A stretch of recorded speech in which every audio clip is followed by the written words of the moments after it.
너희는 나를 누구라 하느냐, 이런 제목을 잡았습니다.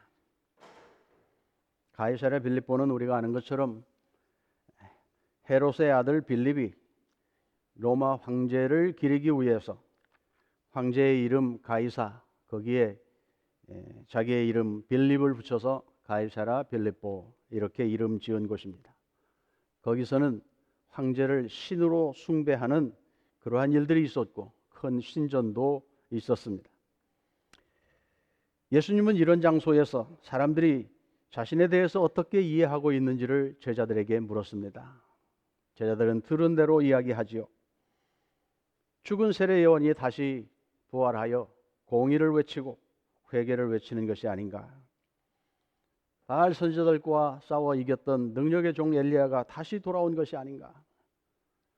민족을 위해서 눈물로 일했던 에레미야, 혹은 하나님의 말씀을 가르쳐 주었던 선지자 중에 한 사람이라고 이해하고 있습니다. 예수님은 가이사랴 빌립보에서 제자들에게 자신이 누구인지를 묻는 이 질문 속에 황제를 신으로 섬기는 그들이 옳으냐, 참 섬김의 대상이 누구냐 하는 것을 말씀하고 싶었을 것입니다. 예수님은 다시 제자들에게 묻습니다. 그렇다면 너희는 나를 누구라고 생각하느냐? 예수님을 어떤 분으로 이해하는지 그 이해의 정도에 따라 믿음의 색깔도 달라집니다. 위대한 선생님으로 이해하면 그가 가르쳐 주신 말씀에 집중하여 배우려 하고 그것을 실천하려고 할 것입니다. 그러나 젊은 청년 예수가 로마에 항거하여 민족을 해방시키고 새로운 사회 질서를 일으키고 사회 정의를 부르짖은 혁명가로 이해한다면 오늘 우리의 삶에서도 복음을 그렇게 이해하고 가난한 자를 세우고 사회 정의를 부르짖고 광화문에 나가서 정보를 전복해야 된다고 강하게 주장하는 그러한 색깔의 믿음을 갖게 됩니다.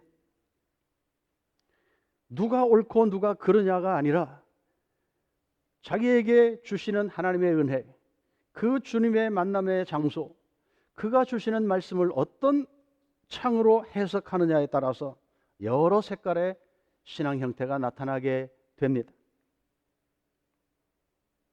여러분에게는 예수님이 어떤 분이고 바른 복음의 길은 어떤 길이라고 생각하십니까? 저기에 걸려있는 무지개 깃발에 대해서 찬성하지 않는 분도 있고 그것이 복음을 해석하여 적용하는 길이라고 이해하는 사람도 있습니다. 하나님이 판단하실 것입니다. 그러기에 우리는 예수 그리스도를 누구라고 이해하고 고백하는가가 중요합니다.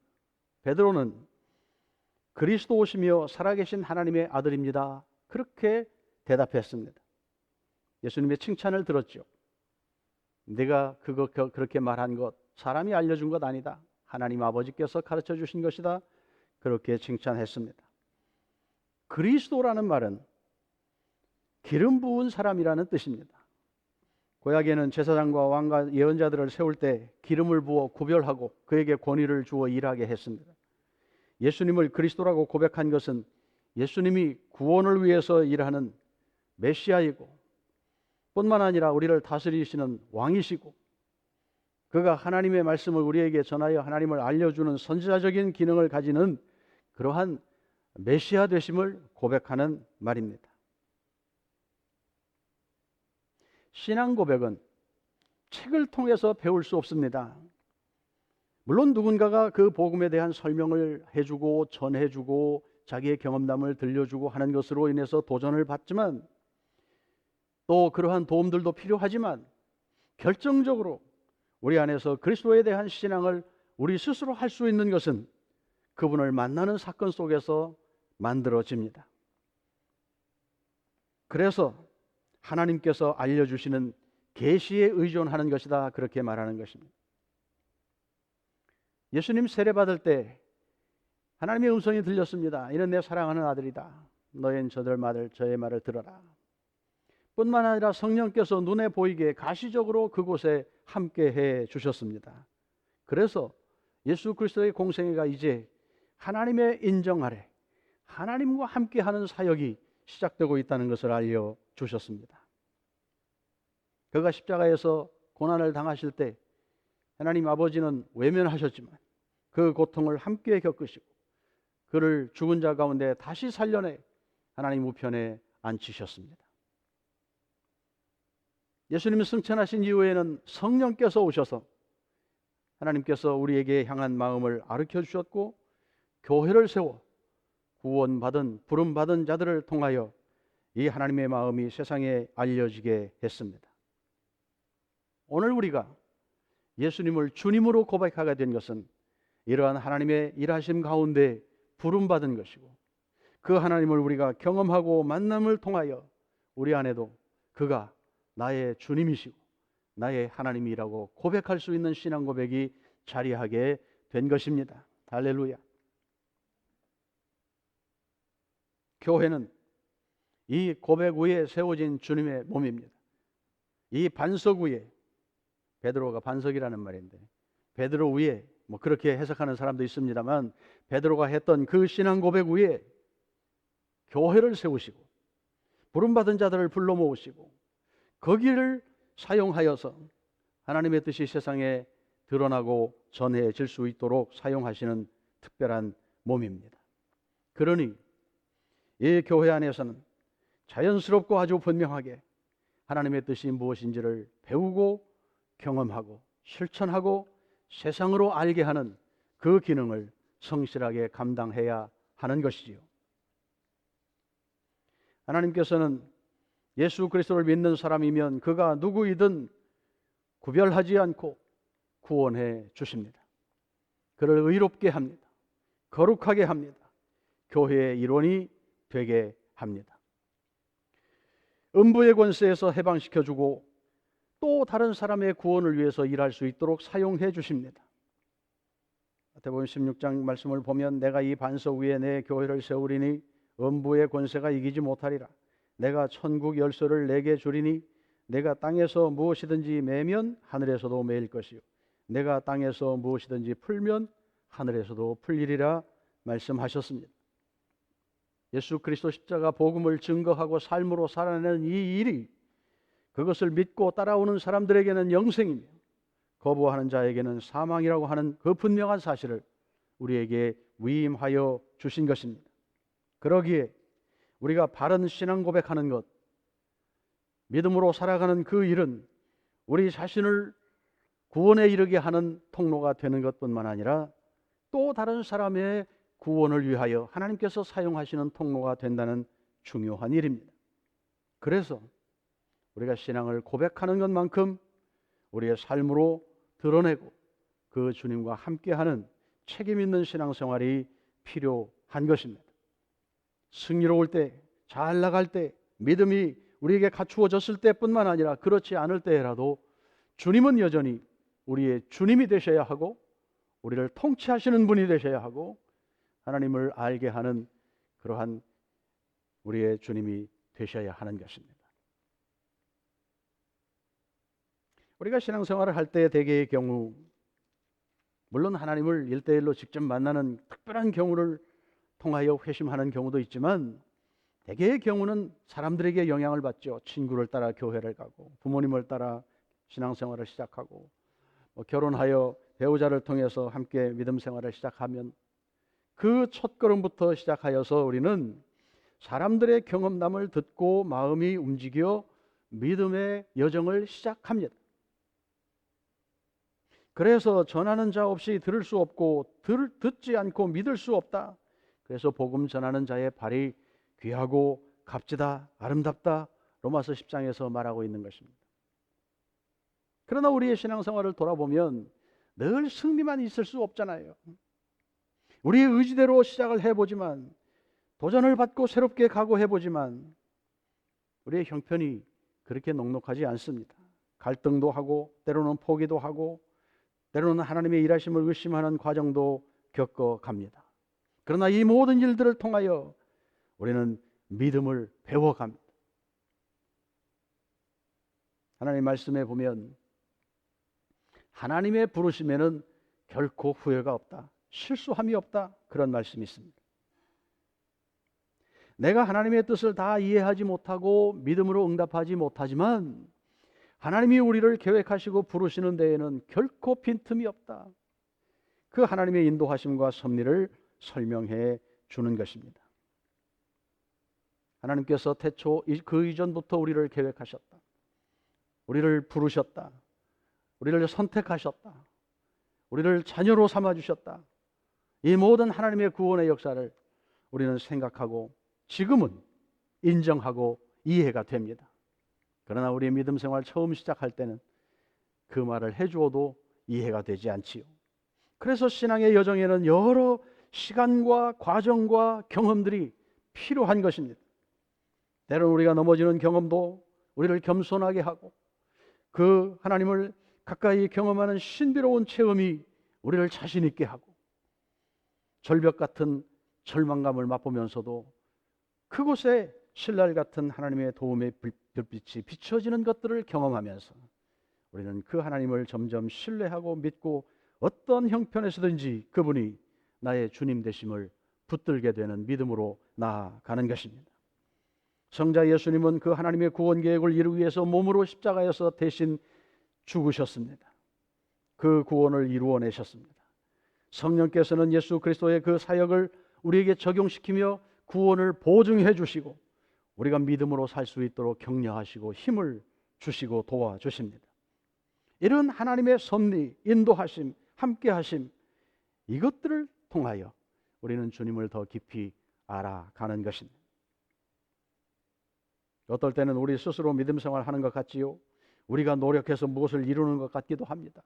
내가 나를 쳐서 복종시키는 그 훈련을 통해서 우리가 주님을 더 깊이 알아간다고 생각할 때도 있습니다. 그러나 그러한 경우에라도 하나님 은혜가 아니면, 함께 해주시는 은혜가 아니면, 우리 손을 붙잡아 주시는 은혜가 아니면, 격려하시고 하나님이 누구인지를 이렇게 열어서 우리에게 알려주시는 그 조명해 주시는 은혜가 아니면 우리가 하나님을 결코 알 수 없습니다. 그래서 이쯤 되어서는 이제 내가 그 주님을 나의 주님, 나를 구원하신 분, 나와 함께 하시는 하나님, 나를 사용하여 또 다른 사람을 구원하시는 내 생명의 주인 되시는 분이라고 고백할 수 있게 된 것입니다. 그래서 우리는 이렇게 말할 수 있습니다. 예수 그리스도 안에서 새롭게 된 우리들은 존재의 이유를 하나님께 둔 사람들이다. 내가 지금 살아가는 이유가 하나님의 영광을 위하여 삽니다. 하나님을 기쁘게 하기 위하여 삽니다. 하나님 안에서 즐거움을 누리기 위해서 삽니다. 하나님이 누구인지를 소개하기 위해서 삽니다. 그렇게 말할 수 있는 것입니다. 로마서 12장에서는 그래서 구원받은 하나님의 백성들이 몸을, 이 썩어질 육체이지만 그러나 이 몸조차도 하나님이 기쁘게 받으실 만한 거룩한 산 제물로 살아가야 한다고 설명하고 있는 것입니다. 세상 따로, 나의 육체적인 생활 따로, 나의 생업 따로, 그리고 주일날 하나님께 예배드리는 영적인 일 따로, 그것이 아니라 나의 모든 생활이 일터에서, 가정에서, 심지어는 누구를 미워하는 그 고통 가운데서라도, 어떤 실패를 경험하는 그때라도, 길이 아닌 길을 걸어가면서 두려움에 떠는 그때라도 여전히 우리는 하나님의 백성이며 하나님이 우리를 붙들고 사용하시며 종국에 끌어내어 하나님의 기쁨으로 우리를 만들어 가실 것을 믿는 믿음으로 살아가는 존재들입니다. 할렐루야. 그래서 감사한 것이죠. 우리가 완벽하지 않지요. 그럼에도 하나님이 나의 힘과 능력이 된다고 고백하는 것은 이렇게 먼저 우리를 찾아와 주시고 선택하여 주시고 구원하여 주시고 깨닫게 하시고 함께 가기를 청해 주시는 주님, 그분 때문입니다.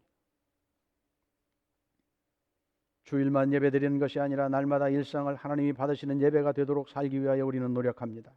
일터와 가정에서 주님의 주권을 인정하고 주님처럼 생각하고 결정하기를 힘씁니다. 예수 그리스도의 성품을 닮으려고 노력합니다. 다른 사람들과의 관계에서 선한 열매를 맺어보려고 자신을 통제하고 자신에 대하여 죽는 연습을 그리스도 안에서 날마다 합니다. 이것을 영적인 예배라고 표현했습니다.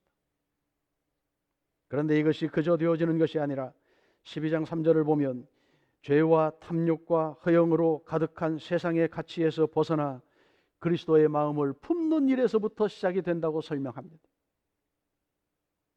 물론 우리가 교회 생활을 시작하면서 여러 가지를 배우죠.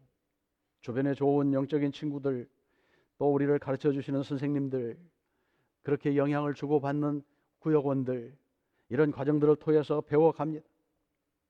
그러나 근본적인 이유는, 변화는 어두움과 빛, 세상과 하나님, 멸망과 영생, 이 구분점이 분명하다는 것을 이해하는 거기서부터 잘못된 것을 구분하고 분별하고 내가 스스로 거기에 처하지 않기 위해서 선택하는 과정을 통하여 믿음의 삶을 살아가게 되는 것입니다. 그러므로 하나님께 기도하고 하나님께 예배하는 영적인 일뿐만 아니라 우리의 일상 속에서 하나님이 받으실 만한 삶이 되어지도록 관계를 만들어가고 내 스스로를 관리하고 내가 생각하고 말하고 행동하는 그 사소한 일들조차라도 주님의 주권 아래 되어지도록 나를 다스려가는 이 삶이 얼마나 중요한지 알 수 없습니다. 하나님을 사랑하고 이웃을 사랑하는 것, 계명이라고 큰 계명으로 주셨다고 예수님 말씀하셨습니다.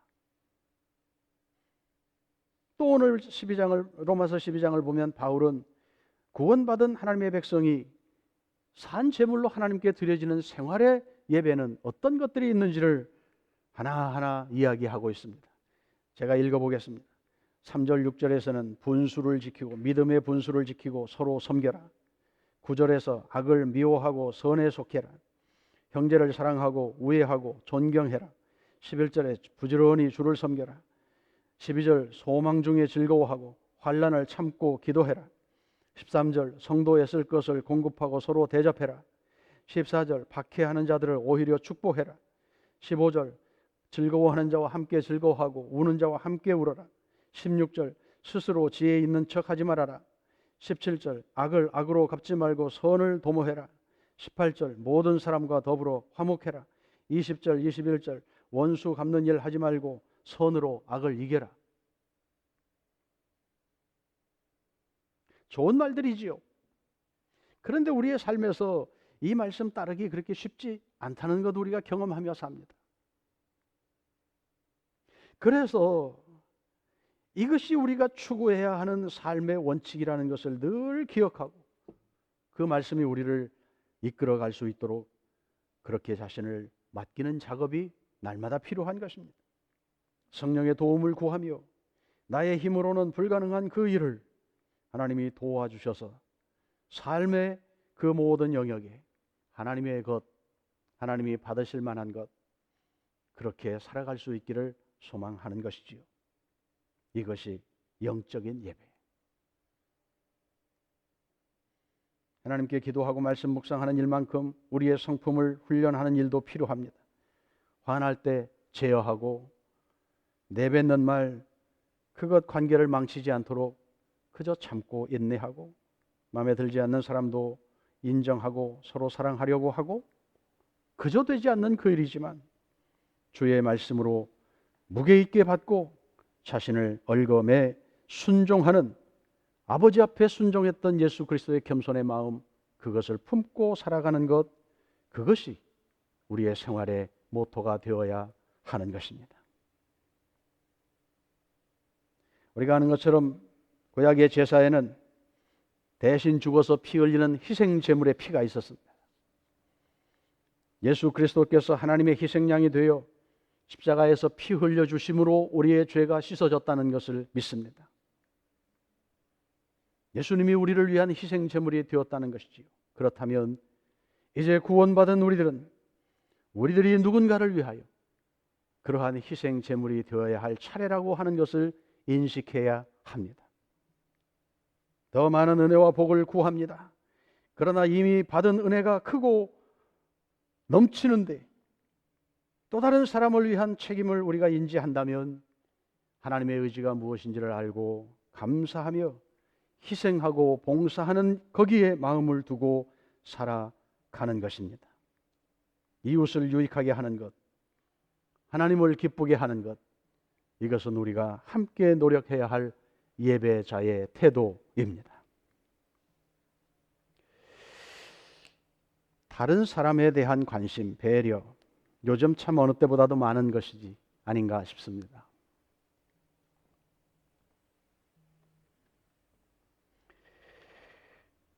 마스크 쓰는 것 때문에 서로 어렵고 뭐 검사 받으라고 해도 별로 그렇게 와 닿지 않고 그런 분들도 있어서 많이 걱정들을 합니다.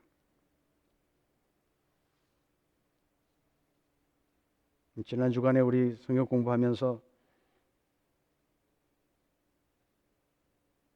사람을 서로 사랑하는 것, 또 하나님을 섬기는 것, 또 하나님이 주신 이 자연을 관리하고 다스리는 것, 창세기 1장, 2장을 공부하면서 그런 것 함께 생각해 보았습니다. 우리의 책임입니다. 자동차 공회전 덜 하는 것, 플라스틱 덜 쓰는 것, 뭐 스티로폴 사용을 억제하는 것, 분리수거할 때 한번 닦아서 버리는 것, 뭐 그런 이야기들 우리가 자상하게 젊은 친구들이 얘기를 하더라고요. 그냥 간과할 수 있는 일들입니다. 그러나 주님이 우리에게 책임을 주셨다고 생각하면 그 사소한 일도 하나님께 행하는 우리의 예배 행위가 되는 것입니다.